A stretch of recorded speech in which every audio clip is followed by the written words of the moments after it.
नमस्कार दोस्तों, कैसे हो आप लोग। उम्मीद है बहुत अच्छे होंगे और मैं भी आपके लिए लेके आऊँ एक बहुत अच्छी क्लास। इस क्लास में अगर कोई बंदा 50 क्वेश्चन होंगे इस क्लास में, और 50 में से अगर कोई 35 तक सही जवाब देता है तो मानूंगा कि आपकी तैयारी बहुत बढ़िया है। ठीक है, तो देखते हैं आप लोग कितना आंसर दे पाते हैं कमेंट बॉक्स में इस क्लास में से, और कितने क्वेश्चन आपके सही हो पाते हैं। ठीक है, आपकी तैयारी का जायजा लग जाएगा इस क्लास में। तो उम्मीद है पूरी क्लास देखोगे आप। और हाँ, अगर आपको क्लास थोड़ा धीरे लग रही है तो आप 2x कर सकते हो आराम से। ठीक है, 2x में आप देखो, कोई दिक्कत नहीं है। तो पहला सवाल आज हमारा है, कंप्यूटर की कंप्यूटर की वह विशेषता क्या कहलाती है जिससे वह बार बार बिना गलती किए एक ही कार्य कर सकता है। ठीक है, क्वेश्चन अंग्रेजी में भी है, तो अंग्रेजी आप पढ़ना चाहो तो पढ़ सकते हो आराम से, कोई दिक्कत नहीं है। कि कंप्यूटर की वह विशेषता क्या कहलाती है जिससे वह बार बार बिना गलती किए एक ही कार्य कर सकता है। बहुमुखी प्रतिभा यानी कि वर्सेलिटी, एक्यूरेसी, है ना, परिश्रमशीलता या स्पीड। बताइए दोस्तों क्या होगा इसका सही जवाब। अगर आपको आता है तो आप मुझे आराम से इसका जवाब दे सकते हैं। ठीक है, तो दोस्तों इसका जो सही जवाब होने वाला है, अगर आप आता है तो कमेंट बॉक्स में आप दे सकते हो, जिससे आपको पता लगेगा आपकी तैयारी कैसी है भाई। तो इसका है डिलीजियस, मतलब परिश्रमशीलता। तो यहाँ पे आएगा सी ऑप्शन इज राइट। किसका सही है भाई, पहले में सी। ठीक है, तो कंप्यूटर की वह विशेषता क्या कहलाती है जिससे वह बार बार बिना गलती किए एक ही कार्य कर सकता है। ठीक है, तो वह परिश्रमशीलता। वैसे वर्सलिटी बहुमुखी प्रतिभा भी इसमें है, सटीकता भी होती है और गति भी होती है। ठीक है, इसमें बुद्धि का अभाव होता है एक तरीके से, मतलब ये निर्णय नहीं ले सकता दोस्तों, निर्णय नहीं ले सकता, ये थोड़ा अभाव होता है एक तरीके से। इसमें क्या होता है, एक तरीके से ये अभाव होता है, ध्यान रखना। ये अभाव भी कई बार आ जाता है। अभाव मतलब एक तरीके से ये नहीं हो सकता, निर्णय नहीं ले सकता ये। अब चलते हैं दोस्तों एक तरीके से अगले सवाल की ओर। पहले क्वेश्चन का आपको आंसर मिल गया, सी ऑप्शन इज राइट। अब चलते हैं दोस्तों दूसरे क्वेश्चन की ओर। दूसरा क्वेश्चन क्या है भाई, कंप्यूटर सिस्टम के 4 प्रमुख घटक कौन से हैं। कंप्यूटर सिस्टम के प्रमुख 4 घटक कौन से हैं, बताइए दोस्तों। Which are four main components of a computer system. पहला option input output processing storage, input keyboard CPU printer, hardware software data और यूजर, या मदरबोर्ड रैम रोम और सीपीयू। बताइए दोस्तों 4 घटक कौन कौन से हैं। तो मैं बात करूं यहाँ पे 4 घटकों की, तो पहला होता है दोस्तों इनपुट, दूसरा होता है आउटपुट, तीसरा होता है प्रोसेसिंग और चौथा होता है स्टोरेज। ये 4 प्रमुख घटक होते हैं दोस्तों इसके। ठीक है, अब बात करें दोस्तों इनपुट की। इनपुट, ठीक है, इनपुट में आता है दोस्तों कीबोर्ड, ठीक है, एक आ जाता है माउस, है ना, स्कैनर, ठीक है। और बात करें यहाँ पे दोस्तों आउटपुट की, आउटपुट में आता है दोस्तों मॉनिटर और प्रिंटर, है ना, और भी मैनी डिवाइसेज हैं, मैं कुछ कुछ लिख रहा हूँ यहाँ पे। एक होता है दोस्तों यहाँ पे प्रोसेसिंग में क्या आता है, PROCESSING, प्रोसेसिंग में आता है दोस्तों सीपीयू। क्या आता है दोस्तों, सीपीयू आता है। और स्टोरेज में हम मेमोरी कार्ड, जैसे कि हार्ड डिस्क हो गई। क्या हो गई दोस्तों, हार्ड डिस्क हो गई। तो इन चीजों का थोड़ा सा विशेष ध्यान रखना कि इनपुट में क्या आते हैं आउटपुट में क्या आते हैं। ठीक है, तो उम्मीद है समझ में आ जाएगा आपको। और यहाँ पे जो सही जवाब होगा वो होगा भाई साहब ए ऑप्शन इज राइट। क्या होगा दोस्तों, ए ऑप्शन इज राइट। किस किस का सही है ए ऑप्शन यहाँ पे, जिसका भी सही है कमेंट बॉक्स में बताएं। और अब चलते हैं दोस्तों अगले सवाल की ओर। अगला सवाल हमारे सामने तीसरा। तीसरा क्या है दोस्तों क्वेश्चन, देखिए ध्यान से, ऑपरेटिंग सिस्टम का मुख्य कार्य क्या है। बताइए दोस्तों, what is the main function of the operating system. ठीक है, वर्ड डॉक्यूमेंट बनाना, हार्डवेयर और यूजर के बीच इंटरफेस प्रदान करना, डाटा स्टोरेज करना, या गेम चलाना। बताइए दोस्तों ऑपरेटिंग सिस्टम का मुख्य कार्य क्या है भाई। ऑपरेटिंग सिस्टम यानी कि ओएस, ओएस बोल सकते हैं अपन इसको। ऑपरेटिंग सिस्टम का मुख्य कार्य क्या है भाई, बताइए दोस्तों, मुख्य कार्य क्या है। दोस्तों इसका है कि हार्डवेयर और यूजर के बीच इंटरफेस प्रदान करना। ठीक है, तो यहाँ पे आएगा B option is right, hardware, ठीक है, और यूजर के बीच इंटरफेस प्रदान करना। तो यहाँ पे आएगा बी ऑप्शन इज राइट। किस किस का सही है भाई। अब चलते हैं दोस्तों अगले सवाल के। अगला सवाल है हमारे सामने चौथा। इंटरनेट का जनक यानी कि फादर ऑफ इंटरनेट किसे कहा जाता है। बताइए दोस्तों, Bill Gates, Vinton Cerf, Tim Berners Lee, या चार्ल्स बेबेज। बताइए दोस्तों किसे कहा जाता है। अगर आपके सामने आता है फादर ऑफ कंप्यूटर, क्या आता है दोस्तों, फादर ऑफ कंप्यूटर। तो वो कौन है दोस्तों? चार्ल्स बेबेज है। Okay, father of computer. और यहाँ पे इंटरनेट का जनक कौन है दोस्तों? विंटन सर्फ है। ठीक है, तो यहाँ पे ऑप्शन आ सकता है आपके इंटरनेट संबंधित क्वेश्चन से, तो आप करके आएंगे सही। और उम्मीद है आपने बी ऑप्शन किया होगा टिक इसमें। किस किस ने बी ऑप्शन किया है भाई, जल्दी मुझे बताइए कमेंट बॉक्स के अंदर। अब चलते हैं दोस्तों पांचवें क्वेश्चन की ओर। पांचवा क्वेश्चन क्या है, ध्यान से देखिएगा। भीम ऐप किससे संबंधित है? बताइए, मैसेजिंग सर्विस से, डिजिटल पेमेंट सिस्टम से, फाइल शेयरिंग से, या ऑनलाइन शॉपिंग से? बताइए दोस्तों, भीम ऐप जो है किससे संबंधित है? दोस्तों भीम ऐप की बात की जाए तो यह है दोस्तों डिजिटल पेमेंट सिस्टम से संबंधित है। ठीक है, किससे संबंधित है दोस्तों? डिजिटल पेमेंट सिस्टम से संबंधित है। 5 में से 5 किसके सही हो चुके हैं भाई, जल्दी से मुझे बताइए। 5/5 आंसर किसका आ रहा है? और अभी तक अगर आपने शेयर नहीं किया इस वीडियो को तो शेयर कर दीजिएगा उन दोस्तों के पास में जिनके हाल फिलहाल में कोई भी कंप्यूटर की एग्जाम है। ठीक है, तो किन किन लोगों ने शेयर कर दिया भाई, जल्दी कीजिए शेयर। ठीक है, अब चलते हैं दोस्तों छठे सवाल की ओर। छठा सवाल हमारा क्या है, ध्यान से देखिएगा। छठा सवाल है, ईमेल में सीसी का अर्थ क्या है? ध्यान रखना, ईमेल से सवाल आ सकता है। पहली बात तो यही पूछा जा सकता है आपसे कि ईमेल का फुल फॉर्म क्या है भाई। ईमेल का फुल फॉर्म क्या है, पहली बात तो ये पूछा जा सकता है। ईमेल का फुल फॉर्म तो इसे बोलते हैं दोस्तों इलेक्ट्रॉनिक मेल। क्या बोलते हैं दोस्तों? इलेक्ट्रॉनिक मेल बोला जाता है। इलेक्ट्रॉनिक मेल कहा जाता है इसकी फुल फॉर्म। ठीक है, इलेक्ट्रॉनिक मेल। ठीक है, और यहाँ पे बात करें सीसी की, तो सीसी के अंदर हम किसी को मैसेज भेज सकते हैं। एक मतलब ज्यादातर आप मेल लगा करके, मेल आईडी लगा करके मैसेज भेज सकते हो जिसका एड्रेस आप सभी को पता रहता है, तो इसको बोलते हैं दोस्तों सीसी का मतलब होता है कार्बन कॉपी। क्या होता है दोस्तों? Carbon copy. लेकिन एक चीज और आती है इसके अंदर, बीसीसी। क्या आती है दोस्तों? बीसीसी आती है। तो सीसी और बीसीसी दो होती है। बीसीसी को बोलते हैं दोस्तों blind carbon copy. Okay, blind carbon copy क्या होता है दोस्तों? बीसीसी का फुल फॉर्म होता है। तो आपको पता लग गया होगा सीसी और बीसीसी में मुख्य अंतर क्या होता है। किस किस को लग गया पता भाई, बीसीसी और सीसीसी के बारे में?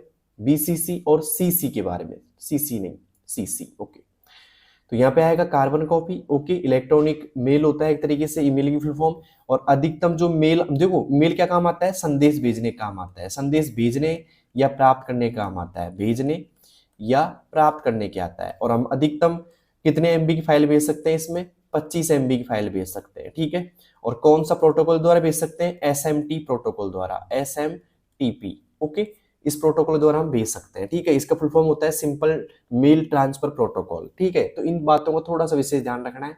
ओके, अब चलते हैं दोस्तों अगले सवाल के। अगला सवाल है हमारे सामने सातवां सवाल है, माइक्रोसॉफ्ट वर्ड में कंट्रोल शिफ्ट शॉर्टकट का उपयोग किस लिए किया जाता है? बताइए दोस्तों।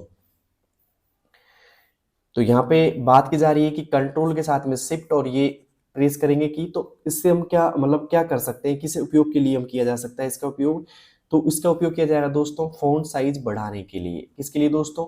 फॉन्ट साइज बढ़ाने के लिए, मतलब इंक्रीज होगी। क्या होगी दोस्तों? इंक्रीज होगी। बड़े फॉन्ट आपको दिखाई देंगे, जैसे कि ये बढ़ गया एक तरीके से, तो फॉन्ट का आकार बढ़ जाएगा। तो यहाँ पे आएगा दोस्तों ए ऑप्शन इज राइट। ओके, तो अब चलते हैं दोस्तों अगले सवाल की ओर। अगला सवाल है हमारा, यहाँ पे ध्यान से देखिएगा, 8वां। एक्सेल में किसी सेल की सामग्री को कॉपी करने की शॉर्टकट की क्या है? एक्सेल में किसी सेल की सामग्री, मतलब सेल के अंदर जो भी टेक्स्ट लिखा होता है उसको हम कॉपी करना चाहते हैं, तो क्या करेंगे दोस्तों?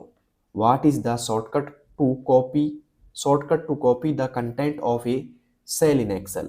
बताइए दोस्तों, अगर हम सेल में कॉपी करना चाहेंगे तो किस शॉर्टकट की का यूज करेंगे? जल्दी से आप बता सकते हैं, क्योंकि ये तो एकदम इजी सवाल है भाई, इसमें तो कोई दिक्कत ही नहीं आनी चाहिए आपको, ये मानो आप, एकदम इजी सवाल है। ठीक है दोस्तों, यहाँ पे बात करें हम कंट्रोल एक्स की। कंट्रोल एक्स का मतलब होता है कट करना या मूव करना। ठीक है, कंट्रोल सी मतलब वो क्या होता है दोस्तों? कॉपी करना। क्या होता है दोस्तों? कॉपी करना। तो राइट आंसर हो जाएगा कॉपी करना, कंट्रोल सी। कंट्रोल वी का होता है दोस्तों पेस्ट करना। क्या होता है दोस्तों? पेस्ट करना। और कंट्रोल पी का मतलब होता है दोस्तों प्रिंट करना। क्या होता है दोस्तों? प्रिंट करना होता है। तो उम्मीद है समझ में आ गया होगा। अब मुझे एक छोटा सवाल आप बताओगे, मुझे बताइए F12 का यूज क्या करते हैं? फिर F12 का यूज क्या होता है भाई, जल्दी से बताइए मुझे। क्या होता है F12 का यूज? ठीक है, और आपको नहीं आता तो इसका जवाब मैं दूंगा आपको अभी वीडियो के अंदर ही, ठीक है, थोड़ी देर बाद में। लेकिन अब मुझे बताइए F12 का यूज क्या होता है। अगर आपका क्लास में पूरी तरह ध्यान है, अगर आपने कंप्यूटर पढ़ रखा है, तो आप आराम से इसका आंसर दे सकते हैं। अब चलते हैं दोस्तों नवे सवाल की ओर। नवा सवाल है हमारा, साइबर सुरक्षा में फिशिंग शब्द का अर्थ क्या है। साइबर सुरक्षा में फिशिंग शब्द का अर्थ क्या है? कि ईमेल के माध्यम से धोखाधड़ी करना, पासवर्ड बदलना, कंप्यूटर फॉर्मेटिंग या डाटा बैकअप लेना। दोस्तों अगर बात करें साइबर सुरक्षा में फिशिंग शब्द का अर्थ, तो वो होता है दोस्तों इंटरनेट के माध्यम से धोखाधड़ी करना, मतलब संवेदनशील जानकारी आपकी चुराना, ठीक है। यहाँ पे आएगा ए ऑप्शन इज राइट। ईमेल के माध्यम से धोखाधड़ी करना क्या कहलाता है दोस्तों? फिशिंग कहलाता है, ठीक है। एक चीज और आती है यहाँ पे, स्पैम। क्या आती है दोस्तों? स्पैम का क्या अर्थ होता है ईमेल की भाषा में? तो वो होता है अनचाहे मेल। क्या होता है दोस्तों? अनचाहे मेल, ओके। या एडवर्टाइजिंग मेल ही बोल सकते हो आप, अनचाहे मेल, ठीक है, उन्हें हम बोलते हैं स्पैम मेल, ठीक है, ओके। उम्मीद है समझ में आ गया होगा। अब चलते हैं दोस्तों अगले सवाल की तरफ। अगला सवाल है हमारा यहाँ पे 10वां। ई मित्र राजस्थान सरकार की कौन सी सेवा है? ई मित्र राजस्थान सरकार की कौन सी सेवा है? Banking service, e governance, citizen service, transport service या एग्रीकल्चर सर्विस? बताइए दोस्तों क्या होगा 10वें का सही जवाब? अगर आपको आता है तो आप मुझे बताइए जल्दी से कमेंट बॉक्स में इसका जवाब, ठीक है। देखते हैं कौन कौन लोग इसका सही जवाब दे पाते हैं भाई। दोस्तों यहाँ पे बात करें, ई मित्र जो है राजस्थान की एक सर्विस है, मतलब सेवा है। तो इसका जो सही जवाब होगा वो होगा दोस्तों e governance, citizen service, okay. तो अब यहाँ पे आएगा बी ऑप्शन इज राइट, ठीक है। किस किस का सही है भाई? ये तो आपने सही कर दिया होगा। सवाल ये भी आ सकता है कि ई मित्रा का संबंध किस राज्य से है? तो राजस्थान राज्य से, ठीक है। अब चलते हैं दोस्तों 11वें सवाल की ओर। लेकिन एक मेरा छोटा सवाल है आपसे, 10 में से 10 किसके सही हो चुके हैं भाई अभी तक? कौन कौन ऐसा उम्मीदवार है जिसके 10 में 10 सही हो चुके हैं, ठीक है। और अभी तक क्लास को अगर शेयर नहीं किया तो कर दीजिएगा। रीजन क्या है कि सभी को इसका लाभ मिल जाना चाहिए, ओके। सब्सक्राइब कर लीजिएगा क्योंकि सारी क्लास आपको मिलने वाली है, सारे अपडेट आपको यही मिलने वाले हैं, ठीक है। अब चलते हैं दोस्तों अगले सवाल की ओर। अगला सवाल हमारा 11वां सवाल क्या है दोस्तों? कंप्यूटर का ब्रेन किसे कहा जाता है? सिंपल सवाल है यार, कंप्यूटर का ब्रेन किसे कहा जाता है? माउस, सीपीयू, मॉनिटर या कीबोर्ड? बताइए दोस्तों कंप्यूटर का ब्रेन किसे कहा जाता है? तो दोस्तों कंप्यूटर का ब्रेन कहा जाता है एक तरीके से सीपीयू को, ठीक है। और सीपीयू का जो फुल फॉर्म होता है वो होता है दोस्तों सेंट्रल प्रोसेसिंग यूनिट। क्या होता है दोस्तों? सेंट्रल प्रोसेसिंग यूनिट होता है सीपीयू का फुल फॉर्म, है ना। कई बार सीपीयू का फुल फॉर्म भी पूछा जा सकता है, या पूछा जाएगा कंप्यूटर का ब्रेन या दिमाग किसे कहा जाता है? सीपीयू कहा जाता है। क्लियर यहाँ तक का? अब चलते हैं दोस्तों अगले सवाल की ओर। अगला सवाल है हमारा 12वां। सीपीयू के 3 मुख्य भाग कौन से होते हैं? सीपीयू के 3 मुख्य भाग कौन से होते हैं? ALU, CU, MU, RAM ROM HDD, keyboard mouse monitor या इनपुट आउटपुट स्टोरेज? बताइए दोस्तों क्या होगा यहाँ पे? सीपीयू के 3 मुख्य भाग कौन से होते हैं? सीपीयू के 3 मुख्य भाग कौन से होते हैं भाई? जल्दी से बताइए मुझे कमेंट बॉक्स के अंदर, अगर आपको आता है तो सीपीयू के मुख्य भाग आप बता सकते हैं मुझे। यहाँ पे बात करें सीपीयू की मुख्य भाग देखो क्या कौन से होते हैं, बता देता हूँ आपको मैं। ये मैं यहाँ पे 3 मुख्य भाग बता रहा हूँ भैया, आपको ध्यान से देखिएगा। तीसरा ये हो गया। मैं यहाँ पे बात कर रहा हूँ पहला मुख्य भाग कौन सा है? एएलयू, दूसरा सीयू और तीसरा है एमयू। क्या है दोस्तों? एमयू है। मैं यहाँ एमयू लिख देता हूँ, दिख रहा होगा आपको अच्छी तरह एमयू। तो एएलयू की बात करें दोस्तों, तो एएलयू का फुल फॉर्म होता है दोस्तों arithmetic logic unit, LOGIC logic unit, ठीक है। सीयू होता है दोस्तों कंट्रोल यूनिट। क्या होता है दोस्तों? कंट्रोल यूनिट होता है।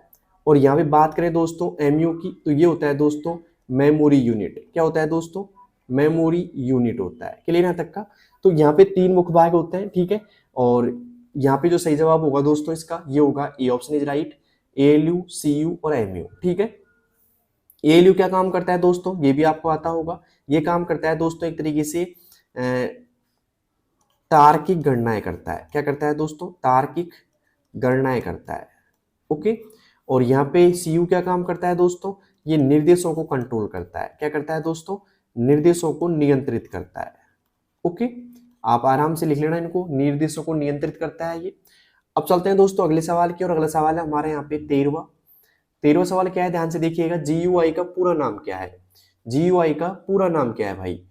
Graphical user interface, general utility input, graphical unified interface, sorry intersection, या फिर ग्लोबल यूजर इंटरसेक्शन? बताइए दोस्तों क्या होगा इसका सही जवाब? GUI का, GUI का पूरा नाम क्या है भाई? बताइए, GUI का पूरा नाम क्या है भाई? GUI का पूरा नाम, ठीक है, ये आपसे पूछ रहा है सवाल में। अगर आपको आता है तो जल्दी से मुझे बता दीजिएगा, फिर ये मत बोलना कि सर हमको पहले से आता था, ये तो इजी सवाल है, ठीक है। तो बताइए दोस्तों क्या होगा GUI का पूरा नाम? अगर आपको आता है तो जल्दी से कमेंट बॉक्स में मुझे दे सकते हैं इसका जवाब। दोस्तों GUI का जो पूरा नाम होगा वो होगा ग्राफिकल यूजर इंटरफेस। क्या होगा दोस्तों? Graphical user interface. किस किस का सही है भाई? A option, graphical user interface, ठीक है। अब चलते हैं दोस्तों अगले सवाल की, और अगला सवाल है हमारा यहाँ पे 14वां। बायोस का पूरा नाम क्या है? बायोस का पूरा नाम क्या है दोस्तों? बायोस का पूरा नाम है, यहाँ पहला ऑप्शन आ रहा है बेसिक इनपुट आउटपुट सिस्टम, यही होगा दोस्तों। B for basic, I for input, और यहाँ पे O फॉर आउटपुट, और S फॉर सिस्टम, यहाँ पे आएगा ए ऑप्शन, ठीक है। और ये जो इसका स्थान कहाँ होता है, मतलब ये कई बार सवाल आ सकता है कि बायोस का स्थान कहाँ होता है भाई, कौन सी जगह पाया जाता है ये, स्थान कहाँ होता है, इसकी लोकेशन क्या होती है? इसकी लोकेशन होती है मदरबोर्ड के अंदर, मदरबोर्ड के अंदर। और वहां पे कहाँ पाया जाएगा दोस्तों? रोम चिप में पाया जाएगा। किसमें दोस्तों? रोम चिप में पाया जाता है ये, मदरबोर्ड के अंदर, ठीक है, रोम चिप में पाया जाता है, ठीक है। उम्मीद है आपको समझ में आया होगा। ओके, अब चलते हैं दोस्तों अगले सवाल की ओर। अब बोलोगे मदरबोर्ड कहाँ पाया जाता है भाई? मदरबोर्ड एक तरीके से कैबिनेट में पाया जाता है, जैसे CPU बोलते हो ना आप इसको, ये CPU नहीं होता है, कैबिनेट होता है, कैबिनेट के अंदर आपका मदरबोर्ड पाया जाता है, ठीक है। ओके, अब चलते हैं दोस्तों अगले सवाल की ओर। अगला सवाल है हमारा 15वां। यहाँ पे 15वां सवाल क्या है, ध्यान से देखिएगा। ऑपरेटिंग सिस्टम किस प्रकार का सॉफ्टवेयर है? ऑपरेटिंग सिस्टम किस प्रकार का सॉफ्टवेयर है? Application software, system software, utility software, या लैंग्वेज सॉफ्टवेयर? बताइए दोस्तों ऑपरेटिंग सिस्टम किस प्रकार का सॉफ्टवेयर है? दोस्तों ये जो ऑपरेटिंग सिस्टम होता है वो होता है दोस्तों सिस्टम सॉफ्टवेयर। कौन सा होता है दोस्तों? सिस्टम सॉफ्टवेयर होता है। तो यहाँ पे लगा लीजिएगा बी ऑप्शन पे टिक, सिस्टम सॉफ्टवेयर। किस किस का सही है भाई सिस्टम सॉफ्टवेयर? ठीक है, उम्मीद है सभी का सही होगा, और उम्मीद है मुझे 15 में से आपके 15 सही हो गए होंगे भाई, क्योंकि ज़्यादा हार्ड क्वेश्चन नहीं है इस क्वेश्चन में, मतलब इस क्लास में इजी क्वेश्चन है। तो मुझे लग रहा है कि आपके 15 में 14 या 15 सही हो गए होंगे, ठीक है।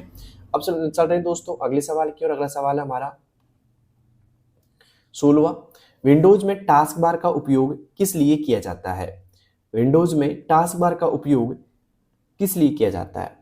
फाइल स्टोर करने के लिए, रनिंग प्रोग्राम को शो करने के लिए, वायरस डिटेक्ट करने के लिए, या डेस्कटॉप वॉलपेपर बदलने के लिए? बताइए दोस्तों विंडोज में टास्क बार का उपयोग किस लिए किया जाता है? पहले बताता हूँ टास्क बार होती कहाँ पे। जैसे मान लो आपका ये मॉनिटर है दोस्तों, क्या है ये? मॉनिटर है, और इस मॉनिटर के नीचे यहाँ एक बार नजर आती है ऐसी, ठीक है, ये बार नजर आती है क्योंकि यहाँ तो आपके आइकन्स नजर आएंगे, ठीक है।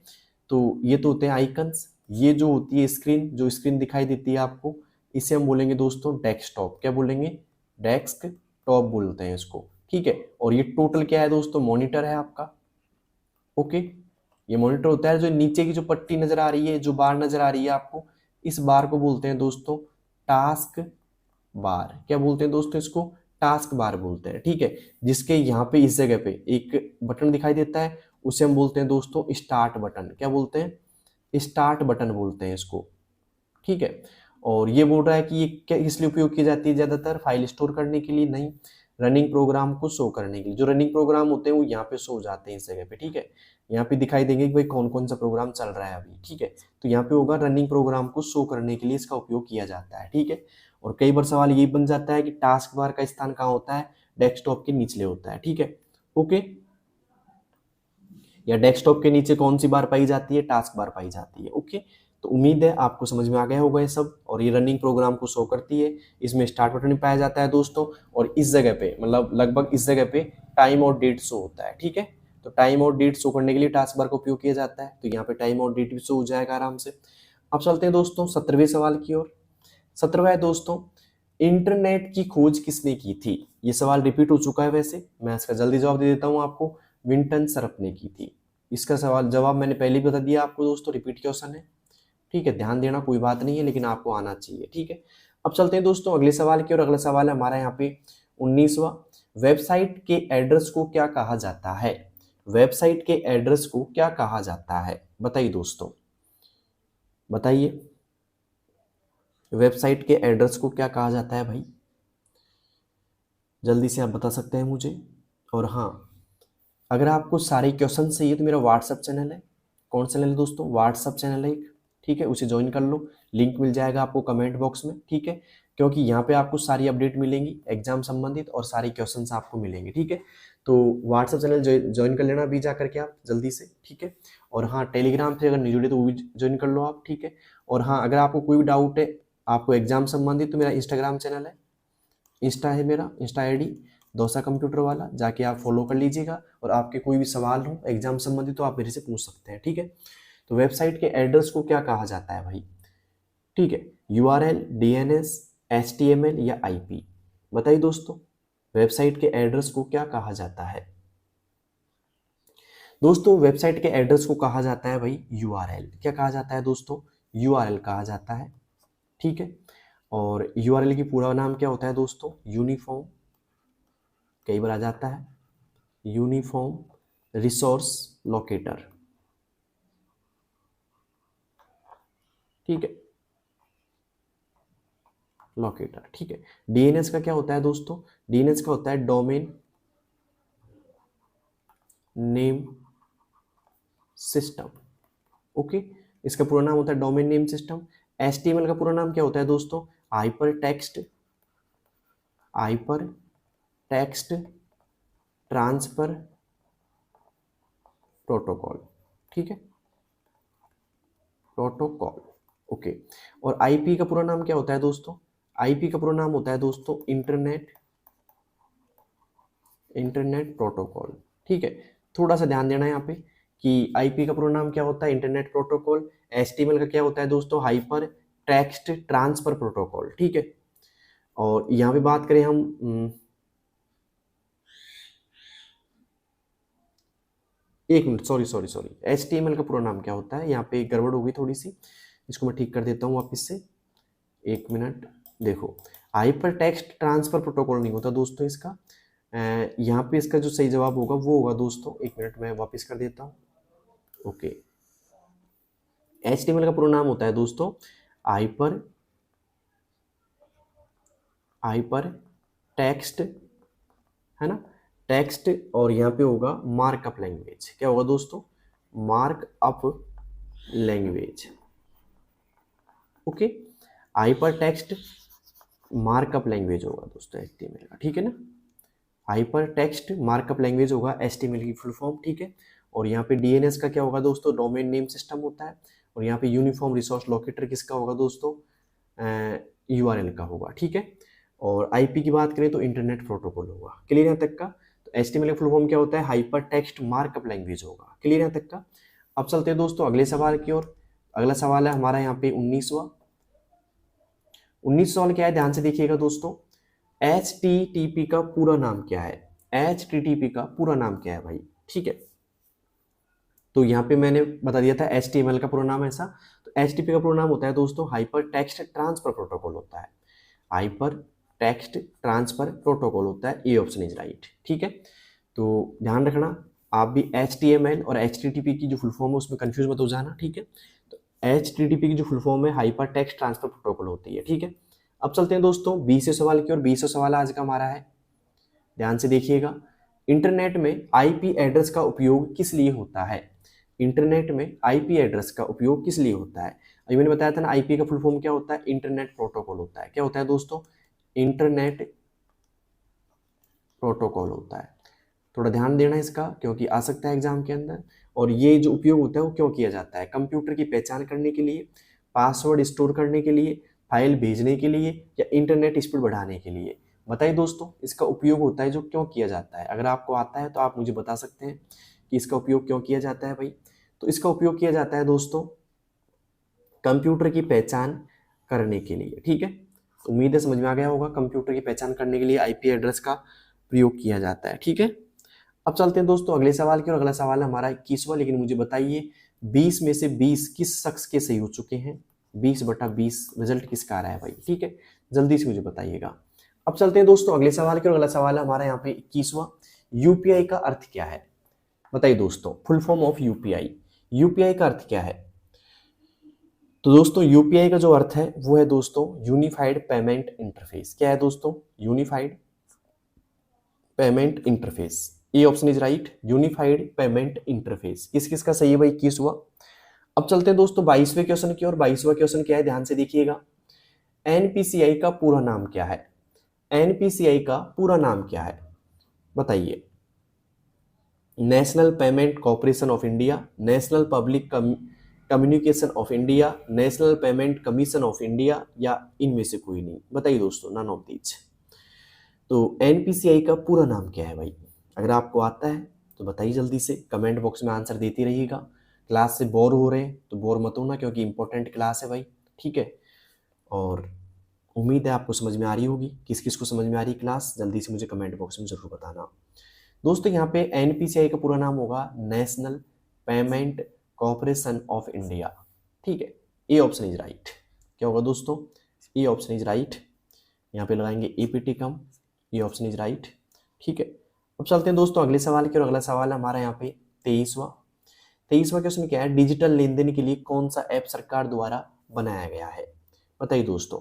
डिजिटल पेमेंट के द्वारा, किसके द्वारा दोस्तों? डिजिटल लेन देन के द्वारा या पेमेंट के द्वारा, डिजिटल लेन देन के द्वारा एक तरीके से कौन सा ऐप सरकार ने बनाया है? बताइए दोस्तों। गूगल पे, भीम, फोन पे या पेटीएम? जल्दी से बताइए दोस्तों। अगर आपको आता है तो जल्दी से कमेंट बॉक्स में आंसर दीजिएगा। दोस्तों देखो, ये भी लेन देन का ऐप एक तरीके से पेमेंट का ही है, ये भी पेमेंट का है, ये भी है, लेकिन जो भीम ऐप है ना दोस्तों, ये क्या किया है? सरकार के द्वारा बनाया गया है, ठीक है। तो यहाँ पे आएगा बी ऑप्शन इज राइट। 23 में क्या आएगा दोस्तों? बी आएगा, क्योंकि भीम ऐप को किसने बनाया दोस्तों? सरकार ने बनाया, ठीक है। अब चलते हैं दोस्तों अगले सवाल की ओर। अगला सवाल है हमारे सामने 24वां। माइक्रोसॉफ्ट वर्ड किस प्रकार का सॉफ्टवेयर है? माइक्रोसॉफ्ट वर्ड किस प्रकार का सॉफ्टवेयर है? Database software, word processing software, operating system या यूटिलिटी सॉफ्टवेयर? दोस्तों एमएस वर्ड की बात की जाए तो एमएस वर्ड की बात की जाए तो यहाँ पे ये जो होता है ये दस्तावेज बनाने के काम आता है दोस्तों। क्या आता है दोस्तों? दस्तावेज बनाने के काम आता है, ओके। और दस्तावेज को इंग्लिश में बोलते हैं डॉक्यूमेंट, DOCUMENT, ओके। इसकी जो एक्सटेंशन होती हैं वो होती हैं DOC या DOCX, ओके। DOCX, डी छोटा लिख देंगे यहाँ पे, कोई बात नहीं है। DOCX है ना, या DOC। तो यहाँ पे बात करें कि माइक्रोसॉफ्ट वर्ड किस प्रकार का सॉफ्टवेयर है, तो यह दोस्तों वर्ड प्रोसेसिंग सॉफ्टवेयर। क्या है दोस्तों? वर्ड प्रोसेसिंग सॉफ्टवेयर है ये। तो उम्मीद है समझ में आ गया होगा आपको, वर्ड प्रोसेसिंग सॉफ्टवेयर, ठीक है। B option is right. अब चलते हैं दोस्तों 25वें सवाल की ओर। 25वां सवाल है हमारा, यहाँ पे ध्यान से देखिएगा। वर्ड में नया डॉक्यूमेंट खोलने का शॉर्टकट की क्या है? वर्ड में नया डॉक्यूमेंट खोलने का शॉर्टकट की क्या है भाई? जल्दी से बताइए। Control N, control O, control P या कंट्रोल X? अगर आपको आता है तो जल्दी से आप मुझे कमेंट बॉक्स में इसका आंसर दे सकते हैं आराम से, कि वर्ड में नया डॉक्यूमेंट खोलने के लिए कौन सी शॉर्टकट की काम लेंगे हम? बताइए दोस्तों, कौन सी लेंगे शॉर्टकट की काम भाई? दोस्तों वर्ड में नया डॉक्यूमेंट खोलने के लिए हमको लेनी पड़ेगी यहाँ पे कंट्रोल N काम में, ठीक है। कंट्रोल N से हम नया डॉक्यूमेंट ओपन कर सकते हैं। कंट्रोल O से हम क्या कर सकते हैं? पुराना, है ना, या पहले से सेव जो हमारा डॉक्यूमेंट है उसे ओपन कर सकते हैं, ठीक है। कंट्रोल P से हम क्या कर सकते हैं दोस्तों? प्रिंट कर सकते हैं। और कंट्रोल S से हम क्या कर सकते हैं दोस्तों? सेव कर सकते हैं, ठीक है। और बात करें दोस्तों एक और शॉर्टकट की, जिसका नाम है F12। क्या है दोस्तों? F12। इससे हम क्या कर सकते हैं दोस्तों? सेव एज कर सकते हैं, क्लियर यहाँ तक का। और एक शॉर्टकट की है कंट्रोल W, ये भी ध्यान रखना। कंट्रोल W से हम क्या कर सकते हैं? क्लोज कर सकते हैं, ठीक है। डॉक्यूमेंट को क्या कर सकते हैं दोस्तों? क्लोज कर सकते हैं। तो ये थोड़ा सा ध्यान रखना। अब चलते हैं दोस्तों 26वें सवाल की ओर। 26वां है दोस्तों, वर्ड में कंट्रोल ए का उपयोग किस लिए होता है? एकदम इजी सवाल है भाई। वर्ड में कंट्रोल ए का उपयोग किस लिए होता है? ऑल टेक्स्ट सेलेक्ट करने के लिए, कॉपी करने के लिए, पेस्ट करने के लिए या सेव करने के लिए? बताइए दोस्तों, कंट्रोल ए का उपयोग किस लिए होता है भाई? तो कंट्रोल ए का उपयोग होता है ऑल सेलेक्ट करने के लिए। A option is right. Copy करने के लिए हम प्रयोग करेंगे कंट्रोल के साथ में सी का प्रयोग करेंगे। पेस्ट करने के लिए हम कंट्रोल के साथ में वी का प्रयोग करेंगे। सेव करने के लिए हम कंट्रोल के साथ में एस का प्रयोग करेंगे, ठीक है। और कट करने के लिए क्या करेंगे भाई? कट करने के लिए हम करेंगे दोस्तों कंट्रोल के साथ में एक्स का प्रयोग करेंगे, ठीक है। ये कट करने के लिए करेंगे, ठीक है। तो उम्मीद है समझ में आ गया होगा आपको। और बोल्ड करने के लिए क्या करेंगे दोस्तों? बोल्ड करने के लिए कंट्रोल बी का यूज करेंगे, ठीक है। और इटैलिक करने के लिए क्या करेंगे दोस्तों? इटैलिक करने के लिए करेंगे दोस्तों कंट्रोल आई का प्रयोग करेंगे। अंडरलाइन के लिए क्या करेंगे दोस्तों? अंडरलाइन कंट्रोल के साथ में यू का प्रयोग करेंगे। किसका करेंगे दोस्तों? कंट्रोल के साथ में यू का प्रयोग करेंगे अंडरलाइन के लिए। तो उम्मीद है आपको सब कुछ समझ में आ गया भाई कि अंडरलाइन के लिए क्या करेंगे, इटैलिक के लिए क्या करेंगे, बोल्ड के लिए क्या करेंगे, कट के लिए क्या करेंगे। तो इन शॉर्टकट की से सवाल आ सकते हैं। शॉर्टकट की एकदम ईजी आएगी, लेकिन वही गलत कर बैठते हैं अपन, ठीक है। अब चलते हैं दोस्तों अगले सवाल की ओर। अगला सवाल है हमारा 27वां। एक्सेल में फॉर्मूला हमेशा किस चिन्ह से शुरू होता है? इक्वल, प्लस, है ना, या फिर माइनस का, या एट द रेट का? बताइए दोस्तों किसका यूज करते हैं हम एक्सेल फॉर्मूला शुरू करने से पहले? किस चिन्ह का यूज करते हैं भाई? दोस्तों एक्सेल में अगर कोई फॉर्मूला हम लिखते हैं तो सबसे पहले इक्वल सिंबल का यूज किया जाएगा दोस्तों। किसका दोस्तों? इक्वल सिंबल का यूज किया जाएगा। तो यहाँ पे आएगा ए ऑप्शन इज राइट, ठीक है। जैसे कुछ इंपॉर्टेंट फॉर्मूले लिखा देता हूं मैं, जैसे इक्वल, सम, है ना, एक तो ये हो गया। एक हो गया इक्वल MIN मिनिमम, है ना, इक्वल COUNT और इक्वल COUNTA काउंट ए, ठीक है। और इनका लिखा देता हूं, ये जो आता है जोड़ने काम आता है दोस्तों। ये आता है घटना एक तरीके से सबसे छोटी वैल्यू के लिए। सबसे छोटी वैल्यू अगर आपको निकालनी है तो ये काम आएगा। यह आता है दोस्तों संख्या गिनने के लिए। इसके लिए दोस्तों संख्या की गणना करता है। और ये क्या काम करता है दोस्तों? भरी हुई सेल गिनता है। क्या करता है दोस्तों? भरी हुई सेल। एक और आता है दोस्तों काउंट ब्लैंक का फॉर्मूला। किसका दोस्तों? काउंट ब्लैंक का फॉर्मूला। ये क्या काम आता है? खाली सेल गिनता है दोस्तों। क्या करता है दोस्तों? खाली सेल गिनता है एक तरीके से। तो उम्मीद है थोड़ा बहुत समझ में आया होगा आपको फॉर्मूलाज के बारे में। और अगर आपको पूरी फॉर्मूला क्लास चाहिए तो कमेंट बॉक्स में बताना, मैं एक साथ दे दूंगा सारे फॉर्मूले, ठीक है। अब चलते हैं दोस्तों अगले सवाल की ओर। अगला सवाल है हमारा यहाँ पे 28वां। एक्सेल में सम फंक्शन का प्रयोग किस लिए होता है? सेल जोड़ने के लिए, टेक्स्ट बदलने के लिए, चार्ट बनाने के लिए या सॉर्टिंग के लिए, ठीक है। तो यहाँ पे जो सम फंक्शन का जो उपयोग होता है दोस्तों, बताइए क्या काम आता है? यहाँ पे थोड़ा सा और भी हम जोड़ सकते हैं कि हमें लिखा सकता है सेल की वैल्यू जोड़ने के लिए, सेल की वैल्यू को, ओके। जैसे मान लो कोई सेल के अंदर यहाँ पे वैल्यू रखी हुई है अपने पास में, जैसे कि 5 है, 10 है, यहाँ पे मैंने 20 कर दिया, ठीक है, यहाँ पे 30 कर दिया। तो इनको आपस में जोड़ सकते हैं। जैसे इसमें लगाएंगे सम का फॉर्मूला, क्या आ जाएगा रिजल्ट? 25 आ जाएगा। इसमें लगाएंगे अलग से, इसमें लगाएंगे अलग से, क्या आ जाएगा? 40 आ जाएगा। ओके। तो यहाँ पे क्या करते हैं दोस्तों? सम का जो फंक्शन का यूज करते हैं ना दोस्तों, वो करते हैं दोस्तों जोड़ने के लिए करते हैं। किसके लिए करते हैं दोस्तों? जोड़ने के लिए करते हैं। तो यहाँ पे आएगा सभी सेल की वैल्यू को जोड़ने के लिए, ठीक है। अब चलते हैं दोस्तों अगले सवाल की ओर। अगला सवाल है हमारा 29वां। 29वां, एक्सेल में ऑटोफिल का प्रयोग किस कार्य में होता है? टेक्स्ट फॉर्मेटिंग में, बॉर्डर लगाने में, फॉन्ट बदलने में, ऑटोमेटिकली सीरीज भरने में, ठीक है। तो यहाँ पे सही जवाब होगा ऑटोमेटिकली सीरीज भरने में, ठीक है। और बात करें दोस्तों यहाँ पे ऑटोफिल की, तो जैसे मान लो एक होता है कंट्रोल डी एक्सेल में। कंट्रोल डी का मतलब होता है दोस्तों डाउन फिल करना। क्या होता है दोस्तों? डाउन फिल करना होता है एक तरीके से, डाउन फिल, ओके। और एक होता है दोस्तों कंट्रोल आर। कंट्रोल आर का जो मतलब होता है दोस्तों, वो होता है राइट साइड फिल करने के लिए होता है, ठीक है। तो उम्मीद है समझ में आया होगा आपको ये, और थोड़ा सा पढ़ोगे तो आराम से सब कुछ समझ में आ जाएगा। अब चलते हैं दोस्तों 30वें सवाल की ओर। 30वें सवाल है आज हमारा 30वां। पावर पॉइंट में स्लाइड शो शुरू करने की शॉर्टकट की क्या है? पावर पॉइंट में स्लाइड शो शुरू करने की शॉर्टकट की क्या है? F5, F7, कंट्रोल F5 या शिफ्ट F5? बताइए दोस्तों क्या है यहाँ पे पावर पॉइंट में स्लाइड शो शुरू करने की।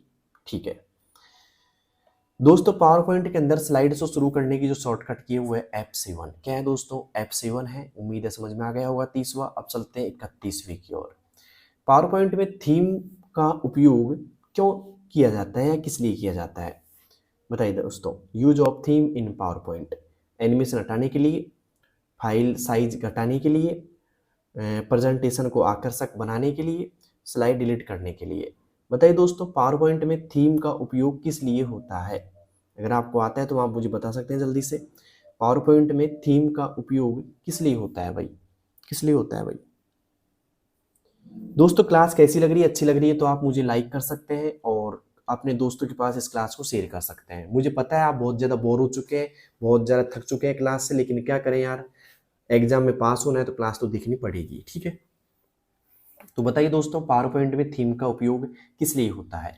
ये होता है दोस्तों प्रेजेंटेशन को आकर्षक बनाने के लिए। ठीक है, पावर पॉइंट का संबंध किससे दोस्तों? प्रेजेंटेशन से। ठीक है, एक बार मैं लिखा देता हूँ यहाँ पे कुछ चीजें और है। देखो प्रेजेंटेशन लिखी आई तो मैं यहाँ पे बात कर लेता हूँ प्रेजेंटेशन के बारे में। देखो एक होता है हमारा पावर पॉइंट, यहाँ सवाल बन सकता है पावर पॉइंट से।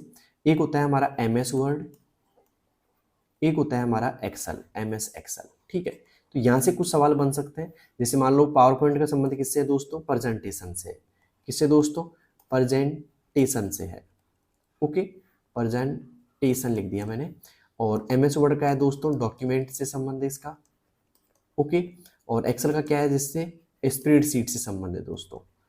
किससे संबंध है दोस्तों? स्प्रेडशीट से संबंध है। ठीक है, तो यहाँ पे कई बार आ जाता है कि MS वर्ड का संबंध किससे? डॉक्यूमेंट से है। MS एक्सेल का स्प्रेडशीट से है। पावर पॉइंट का किससे दोस्तों? प्रेजेंटेशन से है। ठीक है, उम्मीद है समझ में आया होगा आपको 31वां क्वेश्चन। किसी किसी को आ गया है समझ में? अब चलते हैं दोस्तों 32वें क्वेश्चन की ओर। 32वां ध्यान से देखिएगा। साइबर क्राइम यानी कि हैकिंग का मतलब क्या होता है? साइबर क्राइम में हैकिंग का मतलब क्या होता है? फाइल डिलीट करना, सिस्टम फॉर्मेट करना, कंप्यूटर की अनाधिकृत एक्सेस लेना, या फिर सॉफ्टवेयर अपडेट करना। दोस्तों यहाँ पे बात करें 32वें क्वेश्चन की, तो 32वें क्वेश्चन में जो सही जवाब होगा वो होगा कंप्यूटर की अनाधिकृत एक्सेस लेना, हैकिंग कहलाता है। Okay, C option is right. अब चलते हैं दोस्तों अगले सवाल की ओर। अगला सवाल है हमारा 33वां।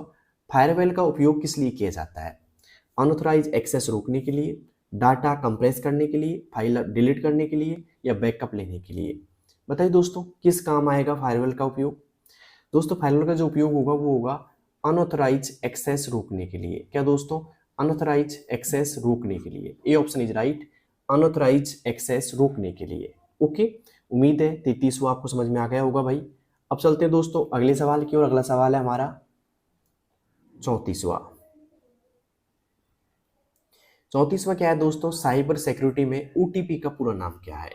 साइबर सिक्योरिटी में OTP का पूरा नाम क्या है? One time password, only time pass, online transfer protocol, या वन ट्रांसफर प्रोटोकॉल। बताइए दोस्तों।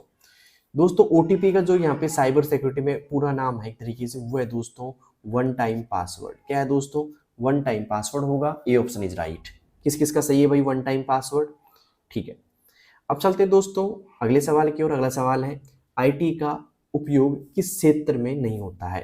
आईटी का उपयोग किस क्षेत्र में नहीं होता है? एजुकेशन, एग्रीकल्चर, मेडिसिन, या फिर नॉन ऑफ दीज। दोस्तों यहाँ पे एजुकेशन में होता है, एग्रीकल्चर में होता है और इसमें भी होता है। ठीक है, तो यहाँ पे आएगा नॉन ऑफ दीज। ठीक है, क्योंकि यहाँ पे पूछा है किस में नहीं होता है, उपयोग किस क्षेत्र में नहीं होता है। ठीक है, तो इसका विशेष ध्यान रखना है और ये आपका क्वेश्चन गलत करने का पूरा पूरा प्रयास करेगा। ठीक है, तो आपको गलत नहीं करना, आपको सही से पढ़ करके आंसर देना है। और मुझे बताइए दोस्तों 35 में से आपका स्कोर कितना आ चुका है अब तक? ठीक है, क्योंकि मैंने आपको टारगेट दिया था कि आपको 50 में से कम 35 क्वेश्चन सही करने हैं। ठीक है, तो देखते हैं कितने आपके सही हो पाते हैं अब तक। ठीक है, अब चलते हैं दोस्तों 36 सवाल की। और 36वां ई गवर्नेंस का उद्देश्य क्या है? ई गवर्नेंस का उद्देश्य क्या है? पेपरलेस गवर्नमेंट सर्विस देना, करप्शन बढ़ाना, टेक्नोलॉजी कम करना, या फिर ऑफलाइन सिस्टम बढ़ाना। दोस्तों ई गवर्नेंस का है पेपरलेस गवर्नमेंट सर्विस देना। ठीक है, पेपरलेस काम होता है मतलब कागज रहित काम बोल सकते हैं अपन इसको, कागज रहित। ओके, तो उम्मीद है 36वां समझ में आ गया होगा। और एक बात कर लेते हैं थोड़ी यहाँ पे RSCT एग्जाम की। दोस्तों अगर आप RSCT एग्जाम दे रहे हैं तो आपको पता होना चाहिए आपको 35 क्वेश्चन मिलने वाले हैं पेपर में, ठीक है। 35 क्वेश्चन मिलने वाले हैं, प्रत्येक क्वेश्चन आपका 2 नंबर का होगा, मतलब 35 दूनी का 2, मतलब 70 नंबर का पेपर होगा आपका। और 70 में से मतलब 35 में से आपको पास होने के लिए, किसके लिए दोस्तों, पास होने के लिए 14 क्वेश्चन आपको सही करने पड़ेंगे एकदम। जो बंदा 14 क्वेश्चन सही करेगा वो पास हो जाएगा, नेगेटिव मार्किंग इसमें है नहीं, ठीक है। तो आपको टेंशन लेने की जरूरत नहीं है फालतू की, आपको आराम से पास होना है दोस्तों। और मैं तो ये कहता हूँ कि आप 35 में से 35 क्वेश्चन करके आओ पूरे, ठीक है। अब चलते हैं दोस्तों अगले सवाल की, और अगला सवाल है हमारा 37वां। 37वां क्या है दोस्तों, राजस्थान की प्रमुख ई गवर्नेंस सेवा कौन सी है? बताइए दोस्तों, राजस्थान की प्रमुख ई गवर्नेंस सेवा कौन सी है? ई मित्रा, जनधन, डिजिलॉकर या आधार? बताइए दोस्तों कौन सी है यहाँ पे राजस्थान की प्रमुख ई गवर्नेंस सेवा कौन सी है? दोस्तों ये है ई मित्रा की। किसकी है दोस्तों? ई मित्रा की है। तो यहाँ से ई मित्रा से कई बार सवाल पूछा जा सकता है आपके एग्जाम में, तो थोड़ा ध्यान रखना, ठीक है। ई मित्रा का संबंध किस स्टेट से है दोस्तों? राजस्थान से है, ठीक है। ओके, अब चलते हैं दोस्तों अगले सवाल की, और अगला सवाल है हमारा 38वां। 38वां क्या है, ध्यान से देखिएगा। राजस्थान ई मित्र पोर्टल किस उद्देश्य के लिए है? राजस्थान ई मित्र पोर्टल किस उद्देश्य के लिए है? केवल किसानों के लिए, केवल पुलिस के लिए, ट्रांसपोर्ट लाइसेंस देने के लिए, नागरिकों को ऑनलाइन सेवाएं देना? दोस्तों यहाँ पे बात करें तो ये काम आता है नागरिकों को ऑनलाइन सेवाएं देना, ठीक है। नागरिकों को ऑनलाइन सेवाएं देना, ठीक है। उम्मीद है 38वां आपको समझ में आ गया होगा भाई। अब चलते हैं दोस्तों 39वें की तरफ। जनाधार कार्ड किसके स्थान पर शुरू किया गया? जनाधार कार्ड, ठीक है, किसके स्थान पर शुरू किया गया? भामाशाह कार्ड के, राशन कार्ड के, पैन कार्ड के, या वोटर आईडी के? बताइए दोस्तों जनाधार कार्ड किसके स्थान पर शुरू किया गया? अगर आपको आता है तो मुझे बताइए जल्दी से। दोस्तों जनाधार कार्ड जो शुरू किया गया वो किया गया है दोस्तों भामाशाह कार्ड के स्थान पर। किसके स्थान पर दोस्तों? भामाशाह कार्ड के स्थान पर किया गया है, ओके। अब चलते हैं दोस्तों 40वें सवाल की ओर। 40 सवाल है, राजस्थान संपर्क पोर्टल का मुख्य उद्देश्य क्या है? बताइए दोस्तों, शिकायतें दर्ज करना, पेमेंट करना, फाइल डाउनलोड करना, या ऑनलाइन टेस्ट देना? दोस्तों राजस्थान संपर्क पोर्टल जो हेल्पलाइन नंबर है वो है दोस्तों 181। 181 पर हम कोई सी भी शिकायतें कर सकते हैं, ठीक है। तो यहाँ पे एक तरीके से काम आता है कि शिकायतें दर्ज करना। क्या दोस्तों? शिकायतें दर्ज करना, ठीक है। आपने भी कभी न कभी मिलाया होगा 181 फोन दोस्तों। तो सवाल आ सकता है राजस्थान संपर्क पोर्टल हेल्पलाइन नंबर कितने हैं दोस्तों? 181 है, 181, ठीक है। और ये काम क्या आते हैं दोस्तों? शिकायत दर्ज करने के काम आते हैं, ठीक है, ओके। अब चलते हैं दोस्तों अगले सवाल की ओर। लेकिन मुझे बताइए 40 में आपका स्कोर कितना है? सही एकदम, तुक्के नहीं, एकदम सही कितने जो आपको अच्छे से आते थे, ठीक है। और अगर आपको अभी भी दिक्कत है, मतलब एक तरीके से आपकी तैयारी कमजोर है, तो आप मेरी पूरी प्लेलिस्ट देख सकते हो दोस्तों। प्लेलिस्ट देखिए आराम से, 2x में वीडियो कीजिए और आराम से जल्दी जल्दी फिनिश कर लो सभी प्लेलिस्ट को, ठीक है। सारी वीडियो देखना एक तरीके से, कोई भी ये मत सोचना एक वीडियो बहुत महत्वपूर्ण होती है, नहीं, आपको कंप्लीट वीडियो देखनी पड़ेगी दोस्तों, ठीक है। क्वेश्चन कहीं से पूछ सकता है, तो कंप्लीट वीडियो देखो आराम से, और अभी से तैयारी स्टार्ट कर दो, अभी से कर दो। ये नहीं कि एग्जाम से 3 दिन पहले तैयारी स्टार्ट करेंगे भाई, अभी से जो बंदा तैयारी स्टार्ट करेगा उसका लेवल अच्छा रहेगा और अच्छे नंबरों से पास होगा, ठीक है। तो आप पूरी प्लेलिस्ट देखो आराम से, और ज़्यादा दिक्कत आया तो 2x कर लो उसको, 2x कर लो या 2.5x कर लो, आराम समझ में आ जाए, कोई दिक्कत नहीं है, और टाइम आपका बच जाएगा, ठीक है। अब चलते हैं दोस्तों 41वें सवाल की, और 41 सवाल है हमारा आज का कि शॉर्टकट कीज कंट्रोल एस का उपयोग किस लिए होता है भाई? शॉर्टकट कीज कंट्रोल एस का उपयोग किस लिए होता है? फाइल ओपन करने के लिए, फाइल सेव करने के लिए, फाइल क्लोज करने के लिए, या प्रिंट करने के लिए? दोस्तों कंट्रोल एस की बात करें हम तो ये काम आता है दोस्तों सेव करने के लिए। किसके लिए दोस्तों? सेव करने के लिए काम आता है, तो यहाँ पे आएगा B option is right, save करने के लिए, ठीक है। फाइल ओपन की बात करें तो उसके लिए हम करेंगे कंट्रोल के साथ में ओ प्रेस करेंगे। हम बात करें फाइल क्लोज की तो यहाँ पे कंट्रोल के साथ में हम डब्ल्यू प्रेस करेंगे, और प्रिंट करने के लिए पता है आपको कंट्रोल के साथ में पी प्रेस करेंगे, और सेव एज करने के लिए क्या करेंगे भाई साहब? मैंने पूछा भी था आपसे ये सवाल, F12 क्या काम आता है? सेवेज करने के लिए F12, मैंने पूछा था आपसे सवाल, है ना, पिछली क्लास में, इसी क्लास में पूछा था पीछे कि F12 क्या यूज होता है भाई। अगर किसी का ध्यान हो, पूरी अच्छी तरह क्लास देख रहा हो तो पता होगा उसको कि F12 क्या काम आता है। अब पता लग गया आपको सेव एज करने के लिए, ठीक है। मैं आपको क्लास में पूरे सवालों के जवाब दे रहा हूँ, तो ये टेंशन मत लेना कि भाई कोई सवाल आपसे पूछ रहा हूँ मैं, क्योंकि आप फिर कमेंट में यही बोलोगे अगर हमको क्वेश्चन आते तो हम क्यों देखते आपकी क्लास। भाई क्लास देखना, क्वेश्चन आंसर देना आपके लिए फायदेमंद है, ठीक है। अब चलते हैं दोस्तों 42वें क्वेश्चन की, और 42वां क्वेश्चन है हमारा, कंट्रोल पी का उपयोग किस लिए होता है? प्रिंट कमांड देने के लिए, पेस्ट करने के लिए, सेव करने के लिए, या प्रीव्यू देखने के लिए? बताइए दोस्तों, कंट्रोल पी का जो उपयोग होता है वो होता है प्रिंट कमांड देखने के लिए या देने के लिए, प्रिंट कमांड देने के लिए, ठीक है। अब चलते हैं दोस्तों 43वें सवाल की ओर। 43 सवाल है महाराज का, अल्ट प्लस टैब का उपयोग क्या है? Use of alt plus tab, windows switch करने के लिए, टेक्स्ट सेलेक्ट करने के लिए, फॉन्ट साइज बढ़ाने के लिए, या रीस्टार्ट करने के लिए?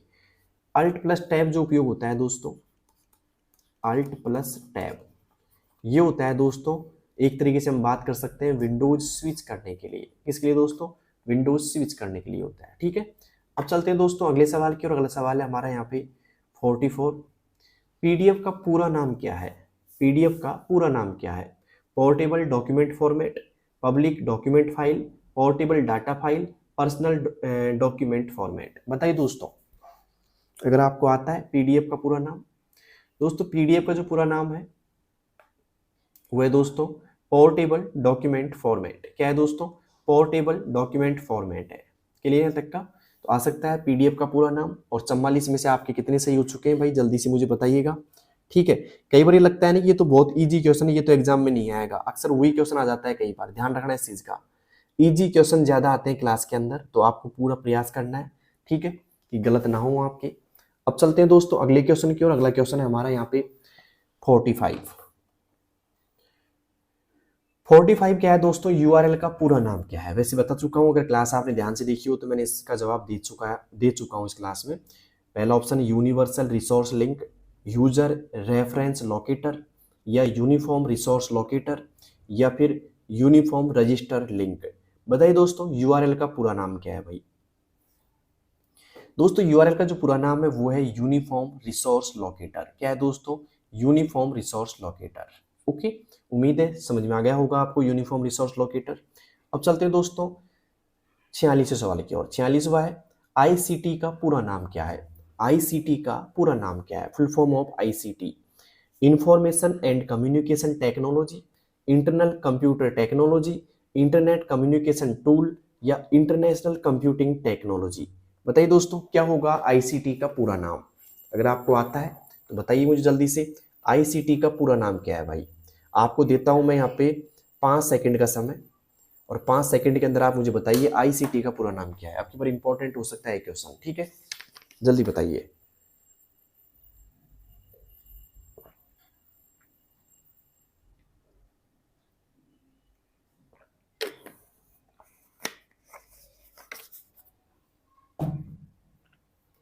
दोस्तों आईसीटी का जो पूरा नाम है ये दिया होगा आपने कमेंट बॉक्स में आंसर इसका। इसका पूरा नाम है दोस्तों इंफॉर्मेशन एंड कम्युनिकेशन टेक्नोलॉजी। यहाँ पे आएगा ए ऑप्शन इज राइट। क्या आएगा दोस्तों? ए ऑप्शन आएगा, ठीक है। उम्मीद है समझ में आ गया होगा आपको सब कुछ। अब चलते हैं दोस्तों अगले सवाल की ओर। अगला सवाल है हमारा 47। सीपीयू में अर्थमेटिक ऑपरेशन कौन करता है? सीपीयू में अरिथमेटिक ऑपरेशन कौन करता है? सीयू करता है, एमयू करता है, एएलयू करता है, या रजिस्टर करता है? बताइए दोस्तों कौन करता है भाई?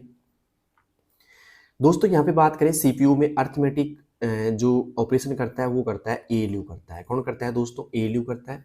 कई बार इनकी फुल फॉर्म आ जाती है आपकी। सीयू की फुल फॉर्म होती है CONTROL, control UNIT unit. MU की होती है दोस्तों मेमोरी यूनिट। और एएलयू की क्या होती है दोस्तों? एएलयू की होती है arithmetic, okay, arithmetic logic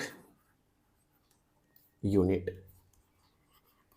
arithmetic logic unit होती है इसकी फुल फॉर्म, ठीक है। और सीयू क्या काम करता है दोस्तों? निर्देशों को कंट्रोल करता है, निर्देशों को नियंत्रित करता है। क्या करता है दोस्तों? नियंत्रित करता है, ठीक है। और यहाँ पे बात करें दोस्तों अरिथमेटिक, तो ये क्या काम करता है? एक तरीके से हम बोल सकते हैं तार्किक गणनाएं करता है। क्या करता है दोस्तों? तार्किक गणनाएं करता है। तो उम्मीद है यहाँ तक आपको समझ में आ गया होगा सब कुछ, किस किस को आ गया भाई, क्लियर, ठीक है।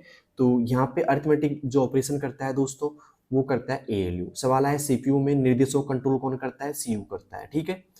ओके, अब चलते हैं दोस्तों अगले सवाल की, और अगला सवाल है हमारा, और जो रजिस्टर दिखाई दे रही है ना, एक मेमोरी होती है और तेज मेमोरी होती है सीपीयू की। क्या होती है दोस्तों, तेज मेमोरी बोल सकते हैं इसको, है ना। अब चलते हैं दोस्तों अगले सवाल की, और अगला सवाल हम एक तरीके से 48वां 48 सवाल क्या है दोस्तों, डॉट पीपीटीएक्स एक्सटेंशन किस फाइल फॉर्मेट की होती है। डॉट पीपीटीएक्स एक्सटेंशन किस फाइल फॉर्मेट की होती है, पावर पॉइंट, एक्सेल, वर्ड या पेंट। बताइए दोस्तों किसकी होती है, अगर आपको आता है तो जल्दी से मुझे कमेंट बॉक्स में बता सकते हैं इसका आंसर। डॉट पीपीटीएक्स एक्सटेंशन किस फाइल फॉर्मेट की होती है, पावर पॉइंट, एक्सेल, वर्ड या पेंट। दोस्तों डॉट पीपीटीएक्स की बात की जाए तो ये होती है दोस्तों पावर पॉइंट की। किसकी होती है दोस्तों, पावर पॉइंट की होती है, तो यहाँ पे आएगा ए ऑप्शन। अब बात करें एक्सेल की क्या होती है, तो एक्सेल की देखो क्या होती है, या तो होगी दोस्तों डॉट एक्स एल एस, या होगी दोस्तों dot x L S x, ठीक है। अब बात करें वर्ड की क्या होगी, या तो डीओसी बोलेंगे हम, डीओसी, डीओसी, है ना, या बोलेंगे दोस्तों डॉट DOCX। ओके, तो यहाँ पे इन बातों का ध्यान रखना है थोड़ा सा, इनकी एक्सटेंशन आपको पता होनी चाहिए, ठीक है। तो उम्मीद है समझ में आ गया होगा आपको, और यहाँ से सवाल बनने के पूरी पूरी चांस रहते हैं, ठीक है। तो अब चलते हैं दोस्तों अगले सवाल की, और अगला सवाल है हमारा यहाँ पे 49वां। किस किस को क्लास समझ में आ रही है भाई। 49वां सवाल क्या है, ध्यान से देखिएगा, ये आ गया है ना यहाँ पे, x dot x L S x किस एक्सटेंशन को दर्शाती है या किसे दर्शाती है, बताइए दोस्तों। एक्सेल फाइल को, वर्ड फाइल को, पावर पॉइंट फाइल को, या टेक्स्ट फाइल को, बताइए दोस्तों।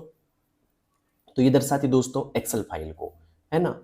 और वर्ड फाइल को क्या दर्शाएगी दोस्तों, dot x L S x, sorry word file को दर्शाएगी डॉट DOC या फिर डॉट DOCX, ठीक है। Power point co dot PPTX, और टेक्स्ट फाइल को क्या दिखाएगी दोस्तों, डॉट TXT। ये ध्यान रखना दोस्तों, ये भी इंपॉर्टेंट है, डॉट TXT भी लिखा सकता है कहीं भी, तो आपको इनको ही पता होना चाहिए, ठीक है।